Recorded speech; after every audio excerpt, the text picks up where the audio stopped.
Pemirsa, negara-negara di Asia Tenggara termasuk Indonesia terus melakukan mitigasi terhadap ancaman bencana asap akibat kebakaran lahan gambut pada musim kemarau saat ini.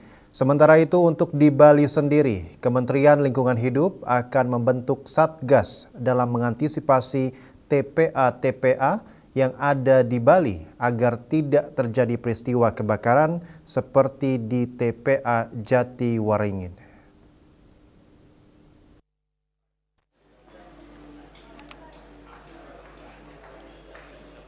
Menurut Menteri Lingkungan Hidup Mohjamhur Hidayat pada Technical Working Group dan Ministerial Steering Committee on Transboundary Haze Pollution ke-27 di Nusa Dua, mengatakan polusi udara lintas negara memang setiap tahun terjadi.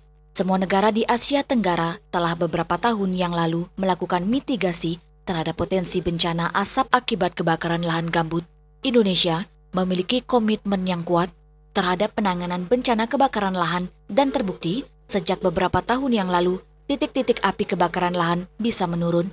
Langkah mitigasi yang telah dilakukan pemerintah diantaranya dengan menggerakkan pemilik-pemilik konsesi lahan dan juga masyarakat untuk selalu mengairi lahan gambutnya, sehingga ketika musim kemarau panjang, lahan gambut itu masih tetap basah.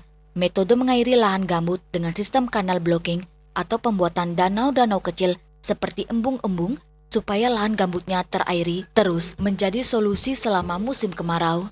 Indonesia punya komitmen yang kuat dan terbukti bahwa sejak dari beberapa tahun yang lalu terus menurun, titik api bisa menurun karena ada satu langkah mitigasi diantaranya dengan menggerakkan pemilik-pemilik konsesi lahan dan juga masyarakat untuk selalu mengairi lahan gambut, ya, sehingga ketika musim panas yang panjang, gambut itu masih tetap basah. Ditambahkan, dalam mengantisipasi musim kemarau di Bali, agar tidak terjadi kebakaran seperti di TPA Jatiwaringin, Kabupaten Tangerang, Kementerian Lingkungan Hidup akan membentuk satuan tugas untuk mengevaluasi TPA yang ada. Diketahui, pada tahun 2023, TPA Suwung terbakar hebat. Semua kita udah suratin, seluruh TPA, Bupati, Wali Kota, mereka bekerja keras memastikan itu. Dan kita punya satgas yang sedang dibentuk untuk memonitor satu persatu TPA-TPA pembuangan akhir yang sekarang menghadapi musim panas. Raiswantara, Bali TV.